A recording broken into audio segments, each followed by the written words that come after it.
ವೆಸ್ಟೀಸ್ ಕಂಪ್ನಿಯಲ್ಲಿ ಇರ್ತಕ್ಕಂಥ ಗ್ರೂಪ್ ಅಡ್ಮಿನ್ಗಳಿಗೆ ಧಾರವಾಡ ಜಿಲ್ಲಾ ತಲವಾಯಿ ಗ್ರಾಮದಾರ ರೀ. ನಾವು ಕಡ್ಲಿ ಬೆಳೆ ತೋರ್ಸಾಕತ್ತೀವಿ. ಯಾಕಂದ್ರೆ ವೆಸ್ಟೀಸ್ ಕಂಪ್ನಿ ಒಳಗೆ ಎಣ್ಣೆ ತೊಗೊಂಡು ನಾವು ಯೂಸ್ ಮಾಡೀವಿ. ಆ ಎಣ್ಣೆ ಯಾವ ಥರ ಬೆಳೆ ಬರ್ತೈತಿ, ಏನು ಕೆಲಸ ಮಾಡ್ತೈತಿ ಅನ್ನೋದ್ರ ಬಗ್ಗೆ ನಾ ಹೇಳ್ತೇನೆ. ಯಾಕಂದ್ರೆ ನನಗೆ ತಿಳಿದಷ್ಟು ನಾ ಹೇಳ್ತೇನೆ. ನಾ ಏನಾರ ತಪ್ಪು ಮಾಡಿದ್ರು ನಮಗೆ ನೀವು ಹೊಳ್ಳಿ ವಿಡಿಯೋ ಬಿಡ್ರಿ, ಈ ಥರ ಮಾಡಿರಿ ಅಂತಂದು ಮಾಡ್ತೀವಿ. ಇದು ನಾವು ಒಂದೇ ಮೈ ನಮಗೆ ಬೀಜೋಪಚಾರ ಮಾಡೋಕ್ಕೆ ಆಗಲಿಲ್ಲ. ಆ ಕಾರಣದಿಂದ ನಾವು ಒಂದೇ ಮೈ ಹ್ಯೂಮಿಕ್ ಮತ್ತು 82 ಹಾಕಿ ಒಂದೇ ಮೈ ಸ್ಪ್ರೇ ಮಾಡೀನಿ. ಒಂದೇ ಮೈ ಸ್ಪ್ರೇ ಮಾಡಿಂದ 20 ದಿನ ಬಿಟ್ಟು ನಾವು ಹೊಳ್ಳಿ ನ್ಯಾನೋಟೆಕ್ ಮತ್ತು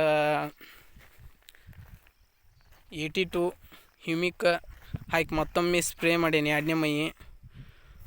ಈಗ 3ನೇ ಮೈ ಮಾಡಿ ಒಂದು 10 ದಿನ ಆಯ್ತು. ಮಾಸ್ ಹ್ಯೂಮಿಕ್ 82 ಮಾಡೇನಿ ರೀ. ಈ ಥರ ನಾನು ಎಣ್ಣೆ ಕಂಟ್ರೋಲ್ ಮಾಡ್ಕೊತ ಬಂದೀನಿ. ನನ್ನ ಕಡ್ಲಿ ಬೆಳೆ ಈ ಥರ ಐತಿ.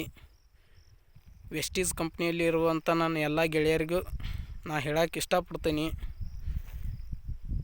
ನಾನು ಹೊಲಕ್ಕೆ ಪ್ರಾಡಕ್ಟ್ ಯೂಸ್ ಮಾಡ್ತೀನಿ. ಅದನ್ನು ಬಿಟ್ಟು ಹೋಮ್ ಪ್ರಾಡಕ್ಟ್ ಅದು ನಾ ಏನು ತೊಗೊಂಡಿಲ್ಲ ಇನ್ನೂ ಯಾಕಂದ್ರೆ ನಾನು ಹೊಲಕ್ಕೆ ಜಾಸ್ತಿ ವೆಸ್ಟೀಸ್ ಕಂಪ್ನಿದು ಎಣ್ಣೆ ಯೂಸ್ ಮಾಡ್ತೀನಿ. ಅದ್ರ ಸಂಬಂಧ ಇದ್ರೊಳಗೆ ಇನ್ನೂ ಏನೋ ತಪ್ಪಿದ್ರು ಮತ್ತು ಯಾವ ಥರ ನಾವು ಇದಕ್ಕೆ ಬೆಳೆಗೆ ಯಾವ ಥರ ಎಣ್ಣೆ ಕೊಡಬೇಕು, ಯಾವ ಥರ ಇದನ್ನು ಮಾಡ್ಬೇಕು ಅನ್ನೋದು ಮಾಹಿತಿ ಏನೋ ಇದ್ರಾಗ ತಪ್ಪಿದ್ರು ನೀವು ನಮಗೆ ತಿಳಿಸಿ ಹೇಳ್ಬೇಕು. ಯಾಕಂದ್ರೆ ಈ ವೆಸ್ಟೀಸ್ ಕಂಪ್ನಿ ಒಳಗೆ ಒಮ್ಮೆ ನಾನು ಮಾಡೇನಿ. ಅದರಿಂತ ವಿನಿಪಿತ್ತಕ್ಕೆ ಹೋದ್ರು ನಮ್ಮ ಗ್ರೂಪ್ ಒಳಗೆ ಇದ್ದಾರೆ. ನಾ ಹೊಳ್ಳಿ ವೆಸ್ಟೀಸ ಮಾಡಾಕತ್ತೀನಿ. ಯಾಕಂದ್ರೆ ನಾ ಇದ್ರೊಳಗೆ ಭರವಸ ನನಗೆ ಭಾಳ ಐತಿ. ಈ ಎಣ್ಣೆ ಪ್ರಾಡಕ್ಟ್ ಭಾಳ ರೈತರಿಗೆ ಭಾಳ ಅನುಕೂಲವಾದದ್ದೈತಿ. ಇದು ರೈತ ದೇಶದ ಬೆನ್ನೆಲುಬು ಅಂತ ಹೆಂಗೆ ಅಂತಾರಲ್ಲ, ಹಂಗೆ ಇದು ವೆಸ್ಟೀಸ್ ಒಳಗಿರ್ತಕ್ಕಂಥ ಎಣ್ಣೆ ರೈತನ ಬೆನ್ನೆಲುಬಾಗೈತಿ. ಒಳ್ಳೆಯ ಇಳುವರಿ ಕೊಡ್ತೈತಿ. ಕಾಳು ಹೊಳ್ಳಿ ಎಲ್ಲ ಸೇಪು ಒಂದೇ ಲೆವೆಲ್ ಬರ್ತೈತಿ ಇದ್ರದ್ದು. ಇದೇ ಕಂಪ್ನಿ ಎಣ್ಣೆ ಯೂಸ್ ಮಾಡ್ಕೊತ ಹೋದ್ರೆ. ಯಾಕಂದ್ರೆ ನಾ ಹೋದ ವರ್ಷ ಕಡ್ಲಿ ಬೆಳೆ ಮಾಡೀನಿ. ನಾನು 25 ಕ್ವಿಂಟಲ್ ಒಂದೇ ಲೆವೆಲ್ ಕಾಳು ಬಂದೈತಿ.